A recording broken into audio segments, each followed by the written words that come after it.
વિશ્વ રક્તદાન દિવસના અવસરે સુરત રક્તદાન કેન્દ્ર દ્વારા વિશેષ કાર્યક્રમનું આયોજન કરવામાં આવ્યું હતું। આ દિવસને સ્મૃતિરૂપે ઉજવવાનો મુખ્ય ઉદ્દેશ્ય યુવાનો અને નાગરિકોને રક્તદાન માટે પ્રેરણા આપવાનો રહ્યો હતો। કાર્યક્રમમાં મોટી સંખ્યામાં રક્તદાતાઓ, સ્થાનિક નાગરિકો તથા વિદ્યાર્થીઓએ ભાગ લીધો હતો।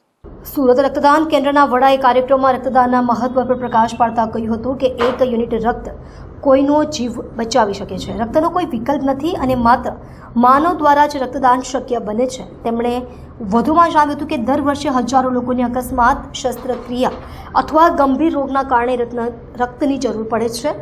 આવા સંજોગોમાં સ્વયંસેવી રીતે જ આપેલું રક્ત અત્યંત મહત્વપૂર્ણ બને છે।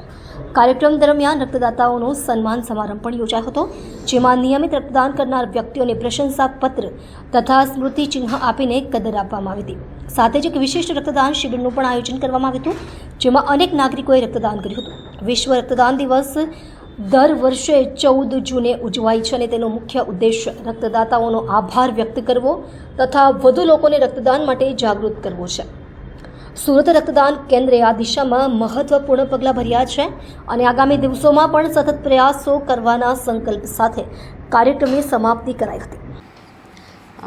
હું ડૉક્ટર કૃતિ દુમસવાલા સુરત રક્તદાન કેન્દ્રમાં ડિરેક્ટર છું અત્યારે। અને આજનો આપણો મુખ્ય કોન્સેપ્ટ શું છે? આજે 14 જૂન વિશ્વ રક્તદાતા દિવસ એટલે કે વર્લ્ડ બ્લડ ડોનેશન ડે। આજનો દિવસ કેમ ખાસ છે? કારણ કે આજે એક ખાસ વ્યક્તિનો જન્મ થયો હતો, કાર્લ લેન્ડસ્ટેનર। એમને શું કર્યું કે આજે આપણે આખી દુનિયામાં વર્લ્ડ બ્લડ ડોનેશન ડે તરીકે સેલિબ્રેટ કરીએ છીએ। આપણે જે વિવિધ બ્લડ ગ્રુપોની વાત કરીએ, જેમ કે A પોઝિટિવ, B પોઝિટિવ, તો એ બ્લડ ગ્રુપોને શોધનાર એ વ્યક્તિ છે। એનાથી આપણે શું ફાયદો થાય છે? કેટલી વાર લોકોને બ્લડની જરૂર પડે છે, તો આપણે એવું નથી કરી શકતા કે બ્લડ લઈએ ને તરત જ આપી દઈએ। આપણે એના માટે કેટલા ખાસ પ્રકારના ટેસ્ટ કરવા પડે છે। જો બ્લડ ગ્રુપ મેચ થાય તો જ એ વ્યક્તિને બ્લડ ચડાવી શકીએ। B પોઝિટિવ પેશન્ટને બ્લડની જરૂર હોય તો હું એને A પોઝિટિવ બ્લડ નહીં આપી શકું। એટલે એ બ્લડ ગ્રુપનું એ વિશેષ મહત્ત્વ છે કે એ બ્લડ ગ્રુપ હશે તો આપણે મેચ કરીને એને આપી શકીશું। એટલે આજે ઘણી જગ્યાએ બ્લડ ડોનેશન કેમ્પનું આયોજન કરવામાં આવે છે। લોકો ઉમળકાભેર એટલે એકદમ ઉત્સાહથી બ્લડ ડોનેટ કરવા માટે આવે છે। અમારી બ્લડ બેંકમાં આજે પણ બ્લડ ડોનેશન કેમ્પ છે, ઇનહાઉસ પણ છે, કેમ્પ પણ છે ઘણી જગ્યાએ। ને લોકોને એ વસ્તુનું અહીંયા એટલું બધું મહત્ત્વ છે ને, કારણ કે બ્લડની જરૂર પડે ને બ્લડ નહીં મળે ત્યારે શું સ્થિતિ ઊભી થાય છે ને તેનાથી હવે લોકો અજાણ નથી। હમણાં અમદાવાદ પ્લેન ક્રેશની જે ઘટના બની એમાં પણ અમદાવાદમાં એ જગ્યાએ સિવિલમાં તો બ્લડ બેંક છે જ, પણ એની સાથે અમદાવાદની વિવિધ જગ્યાઓએથી લોકોએ સહયોગ આપીને કેટલા બધા યુનિટ એકત્ર કરીને કે જ્યારે લોકોને જરૂર પડે ત્યારે એવું ના સંભળાય કે બ્લડ નથી આપણી પાસે। એટલે લોકો ગમે તે રીતે મદદ કરવા માટે આવી જાય છે।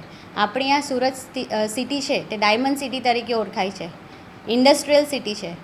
હવે એવું અમારી આશા છે કે આગળના ભવિષ્યમાં એ બ્લડ સિટી તરીકે ઓળખાય। લોકો ડોનેશન કરવા માટે આજની સ્થિતિ એવી છે ને કે લોકોને અમારે કહેવું નથી પડતું કે તમે ડોનેશન કરો। લોકોમાં એટલી બધી જાગૃતતા છે ને કે જાતે ડોનેશન કરવા માટે આવે છે। અને આજનો દિવસ એવો ખાસ છે ને કે લોકો ફેમિલી ડોનેશન પ્રિફર કરે છે કે આજે અમારા ફેમિલીના જે પણ સભ્યો 18 વર્ષથી વધારે ઉંમરના છે અને બ્લડ ડોનેશન માટે એલિજિબલ છે, તો ચાલો આજનો દિવસ આપણા બધાનો આ વસ્તુ માટે આપણે બુક કરી દઈએ for all years. Thank you so much. હું ડૉક્ટર કૃતિ દુમસવાલા બધાને મારે અંદરથી પ્રેરણાભરી આવાજે કહું છું કે આજે તમે બ્લડ ડોનેશન કરીને વિશ્વમાં એક જાગૃતતા નવી પેદા કરી છે। Thank you.